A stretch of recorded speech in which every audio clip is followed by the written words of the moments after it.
Hi friends, నేను మీకు ఈరోజు ఎంతో హెల్దీ అండ్ టేస్టీ రెసిపీ గోధుమ పిండితో బిస్కెట్స్ అనేవి ఎలా చేయాలో చేసి చూపిస్తాను చూడండి. ఇందులో మనం గోధుమ పిండి తీసుకొని కొంచెం మనం స్వీట్ చేసేది కాబట్టి షుగర్తో చేస్తున్నాను కాబట్టి సాల్ట్ అనేది కొంచెం టేస్ట్ కోసం కొంచెం అంత వేసుకోండి.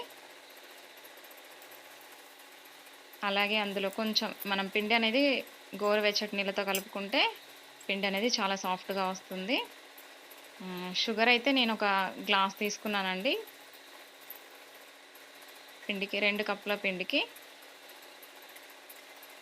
షుగర్ అనేది వాటర్లో కరిగించుకొని పిండిలో వేసుకొని పిండి కలిపేటప్పుడే షుగర్ అనేది యాడ్ చేసుకుందాం. దానివల్ల పిండిలో షుగర్ అనేది చక్కగా కలిసిపోతుంది.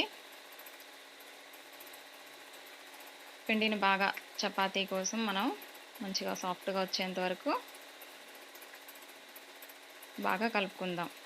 పిండి అనేది ఎంత బాగా కలిపితే చపాతీ అనేది అంత బాగా సాఫ్ట్గా వస్తుంది.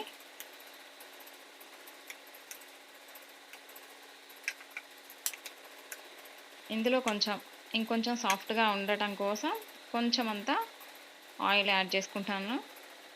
మీకు ఇంట్లో నెయ్యి కనుక ఉంటే నెయ్యి అయినా ఒక స్పూన్ వేడి చేసుకొని యాడ్ చేసుకుంటే పిండి అనేది చాలా సాఫ్ట్గా రెడీ అవుతుంది.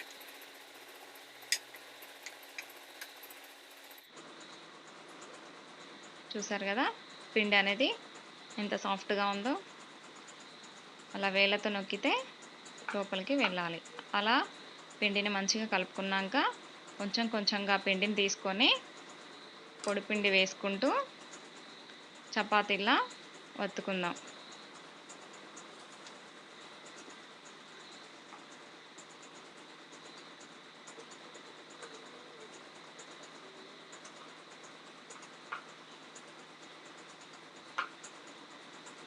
చపాతీలు అనేటివి మరీ మందంగా కాకుండా అలానే మరీ పలుచగా కాకుండా కొంచెం మనం బిస్కెట్ కాల్చినప్పుడు 2 పొరలుగా వచ్చే విధంగా ఉండేలా చపాతీలు వత్తుకుందాం.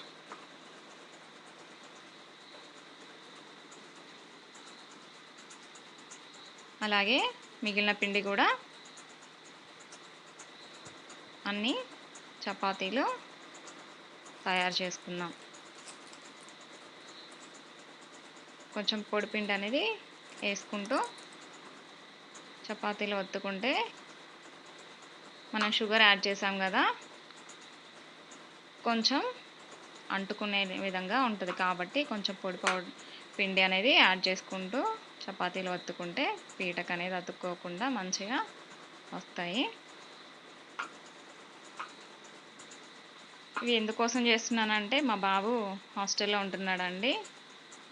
తన కోసం చేసి పంపిద్దామని చెప్పి బిస్కెట్స్ మనం షాప్లో కొనుక్కోవచ్చు, కానీ అది వాళ్ళు షాప్లో చేసేది ఏ ఆయిల్తో చేస్తారో తెలియదు. అది ఎన్నిసార్లు యూజ్ చేసిన ఆయిల్లో మనకు తెలియదు. కాబట్టి మనం ఇంట్లో చేసుకుంటే హెల్తీగా, ఇంకా మైదా కాకుండా నేను గోధుమ పిండితో చేస్తున్నాను. ఇది చాలా హెల్తీ రెసిపీ. తర్వాత మనం ఇలా తయారు చేసుకున్న చపాతీలని నైఫ్ తోటి చాక్ తోటి ఇలా స్ట్రైట్గా కట్ చేసుకుందాం. ఎలా ఎక్సెస్గా ఉన్న చివర్లు ఏమైనా ఉంటే షేప్లెస్గా ఉన్న వాటిని తీసేయచ్చు. ఇష్టం అనుకుంటే పర్లేదు వేసుకుందాం, అవి కూడా ఫ్రై చేసుకుందాం అనుకుంటే చేసుకోవచ్చు, దానివల్ల ఇబ్బంది ఏం లేదు.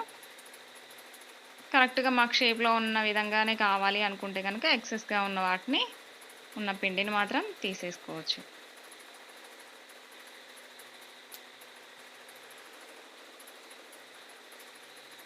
చూసారు కదా స్క్వేర్ షేప్లో ఎంత బాగా బిస్కెట్స్ అనేవి మనకి రెడీ అయ్యాయో. ఇలానే అన్ని చపాతీలన్నిటిని ఇలానే కట్ చేసుకొని ఒక ప్లేట్లోకి తీసుకుందాం.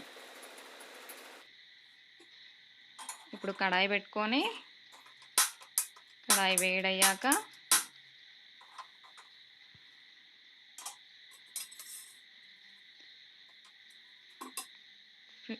ఫ్లేమ్ అనేది కొంచెం మీడియంలో పెట్టుకోండి, మరీ హై ఫ్లేమ్ వద్దు. ఆయిల్ వేసాక డీప్ ఫ్రైకి సరిపడా ఆయిల్ వేసుకుందాం.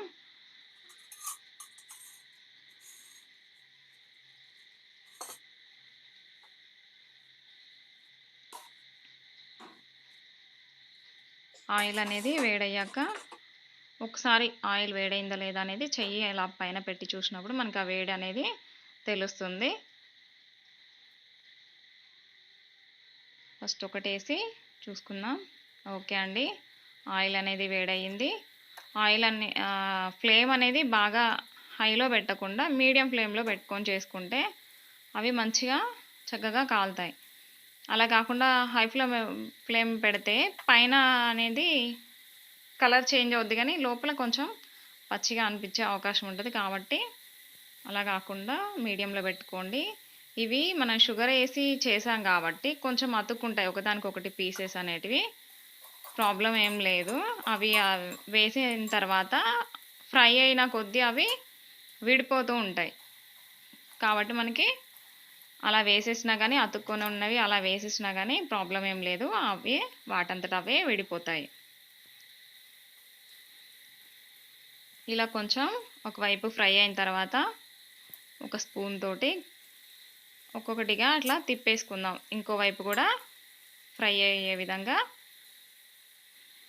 రెండో వైపు కూడా తిప్పుకుంటూ ఫ్రై చేసుకుందాం.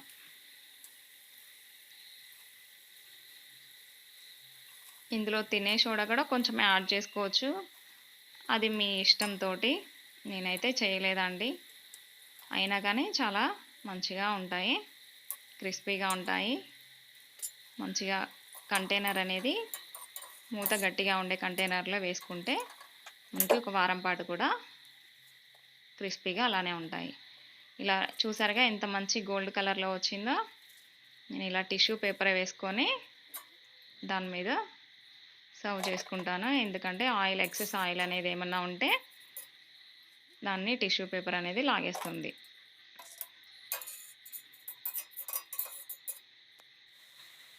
అదేవిధంగా మిగిలిన వాటిని కూడా వేసేసుకొని ఫ్రై చేసుకుందామండి.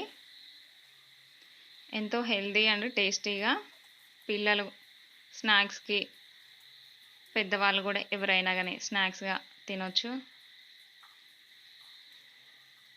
పిల్లలకి స్కూల్లో కూడా వాళ్ళ బ్రేక్ టైంలో తినడానికి ఒక బాక్స్లో వేసిస్తే కూడా బయట ఫుడ్ కంటే కూడా మనం ఇంట్లో ఇలా చేసుకొని పెడితే పిల్లలకి కూడా హెల్దీ కాబట్టి కొంచెం టైం స్పెండ్ చేసి వాళ్ళ కోసం ఇలా చేస్తే బాగుంటుందని నా అభిప్రాయం. అందుకోసమని నేను మా బాబు కోసం ఇలా చేశాను. అంతే అండి, ఎంతో టేస్టీ హెల్దీ రెసిపీ గోధుమ పిండితోటి స్వీట్ బిస్కెట్స్ అండి. షుగర్ అనేది మన రుచికి సరిపడా వేసుకోండి. ఓకే, ఈ వీడియో నచ్చితే లైక్ చేయండి, షేర్